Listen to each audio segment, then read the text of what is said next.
selamat siang. Kembali lagi sama Nafa, podcast siang ini. Kali ini kita akan bahas tentang entrepreneur muda. Gimana sih entrepreneur muda itu? Kali ini kita akan mendatangkan salah satu entrepreneur muda, seorang mahasiswa dari Unisda Lamongan. Yuk, kita panggil dia. Kita sudah kedatangan satu entrepreneur muda dari golongan mahasiswa. Ya, udah terkenal. Namanya Elma Ayu nih. Bisa dicari di Google, pasti akan ketemu biodata tentang entrepreneur muda ini. Yuk kita perkenalan. Ya, oke. Silakan perkenalkan dulu. Ya, jadi perkenalkan, nama saya Elma Ayu. Asal saya itu dari daerah Banjarmasin, sebenarnya dari Kalimantan Selatan. Dan saya itu bisa nyampe sini karena memang kuliah di sini dan keluarga asli itu memang dari sini gitu Mbak. Jadi makanya saya bisa sampai sini. Saya kira sudah cukup dari sesi perkenalan. Mungkin dari para netizen pasti tahu lah ini sosoknya, salah satu entrepreneur muda. Baik, kita akan melakukan sesi tanya jawab untuk lebih mengenal gimana sih perjuangan dari saudara Elma. Saya penasaran dengan ceritanya saudara Elma dengan Kak Elma. Gimana sih tiba-tiba muncul inovasi untuk menjadi seorang entrepreneur muda? Bisa diceritakan? Jadi dari awal saya itu memang suka dengan dunia usaha. Sisi lain kenapa ya Mbak? Sisi lain itu gini, saya melihat orang itu bisa jalan-jalan ke luar negeri, bisa bisa kayak dia punya sesuatu yang memang bawa manfaat untuk orang lain. Jadi sisi saya lihat, wah usaha itu kayaknya memang sesuatu yang mengasihkan. Dari sisi lain juga orang tua saya seperti bapak, itu bapak dari awal, dari saya kecil itu orang yang memang kayak untuk tidak suka dengan sesuatu yang terikat. Makanya dia lebih suka usaha, mulai dari usaha garmen, bahkan sampai sempat ditipu ataupun apa. Dan itulah yang memang untuk dari awal saya dari kecil itu sudah terbiasa dengan dunia seperti itu. Wah, ternyata banyak sekali ya inovasinya, terutama juga dari sisi keluarga gitu loh kan. Ada yang memotivasi, ada yang dijadikan sesuatu yang dijadikan inovasi gitu loh, motif untuk Mbak saudara Elma, jadi Kak Elma untuk jadi entrepreneur muda. Iya. Sisi lain juga kan orang tua selama mendukung dan itu lebih baik, saya memang menghasilkan sesuatu yang lebih baik untuk saya, membawa manfaat untuk orang lain, kenapa tidak? Oke.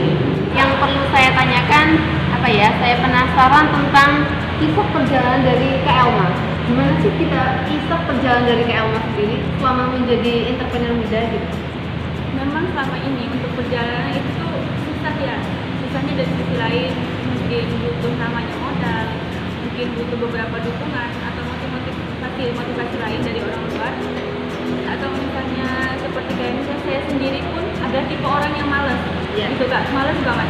Malas kenapa? Karena ketika saya sudah jalan, nanti sudah jalan sebentar berhenti. Ada aja sesuatu yang memang menurut saya itu malas gitu. Terus akhirnya dari situ orang tua selalu bilang gini, apa yang kamu mau itu yang harus kamu kejar. Kamu belajar dari dulu, orang tua itu kan pernah yang saya bilang tadi, kalau orang tua itu pernah bangkrut. Jadi dari situ orang tua seperti sempat merasa trauma.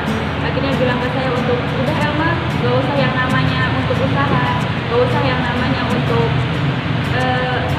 untuk membuat usaha-usaha gitu. Karena suatu saat orang tua tuh takut saya itu akan bangkrut atau sesuatu saya akan mengalami stres gitu Mbak. Itulah saya mulai merasakan mungkin di sini tantangan saya, tapi di situ saya mencoba, wah ini loh saya bisa membuktikan. Dari situ saya berjalan terus. Di sisi lain saya juga punya mentor, bukan punya mentor, seperti orang yang saya ajak diskusi untuk bagaimana sih Kak bagusnya tuh saya menjalankan usaha ke depannya gimana. Saya sering berbicara sama dia, sering bercerita, dan dari situ saya terus mendapatkan motivasi untuk saya terus melangkah maju. Dan alhamdulillah sampai sekarang saya terus jalan, dan di situ saya membuktikan ke orang tua bahwa saya itu sanggup, saya itu mampu. Di situ orang tua baru bilang iya silahkan datang juga. Dari segala yang dipaparkan sama Kak Elma, apa sih ya? Kita tanyakan apa sih harapan dari Kak Elma sendiri untuk kedepannya sebagai entrepreneur muda?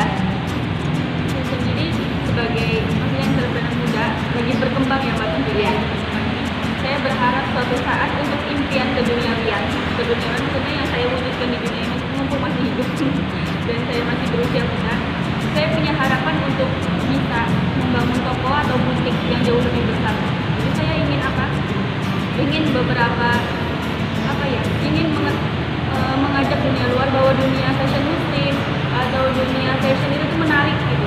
Dan itu sebagai sumber ladang mereka untuk pencarian. Selain saya juga kan membawa beberapa orang untuk bekerja sama dengan saya. Di situ saya pernah mendengar bahwa katanya bisnis itu adalah panggilan jiwa. Kenapa disebut panggilan jiwa? Karena kita itu mengajak seseorang untuk membawa kehidupan yang lebih baik gitu. Kehidupan lebih baik, dan itulah kenapa disebut dengan panggilan jiwa. Dan saya tertarik dengan Gini ya, banyak kita jumpai entrepreneur muda.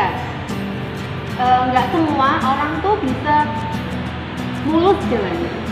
Nggak semua orang sampai pada finishnya. Semua boleh start, tapi nggak semua bisa finish. Gitu ya.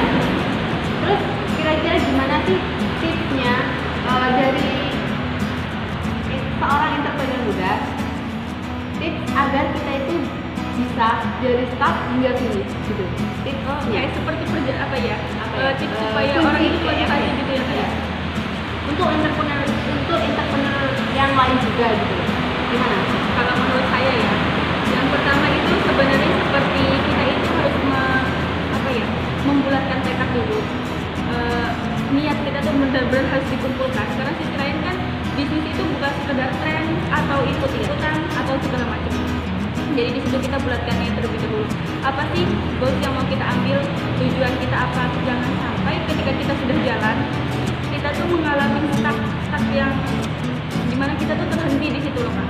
Ya, kayak permasalahan gitu ya. Ya, seperti permasalahan karena wah saya bosen nih bisnis karena gini, udah seperti itu. Yang kedua mungkin lebih pada dia itu harus fokus ya. Fokus sisi lain, ini loh saya sudah seperti ini dan saya kedepannya akan seperti ini. Dia harus bisa menemukan jalannya dia dari situ. Mungkin beberapa orang itu akan takut ketika dia sudah menjalankan bisnis. Tapi menurut saya suka sekali dengan orang yang berkata, ayo jalan dulu, kamu akan menemukan jalan kemudian di depan. Jadi jalan dulu, selama kamu berjalan itu akan menemukan jalan lagi gitu loh Kak. Jalan lagi, kamu bisa, wah akhirnya saya menemukan ide-ide baru. Dan berikutnya seperti saya seperti mendengarkan. Misalnya kita mendengarkan dari orang lain, terus kita juga mendengarkan bagaimana perjalanan kita dia. Kita tuh juga perlu jangan hanya kita tuh mementingkan ego dan kita nggak pernah mau dengar orang lain itu seperti apa sih perjalanan, dan itu tuh salah menurut saya. Jadi harus mendengarkan apa kata orang lain dulu. Kita banyak cerita dari kita pun juga punya pengalaman dari diri sendiri ya kayak. Jadi seperti pengalaman dari orang lain juga harus kita dengar. Kemudian seperti seperti berani mengambil resiko, harus kuat mental, terutama motivasi dia itu harus lebih dibangkitkan di situ.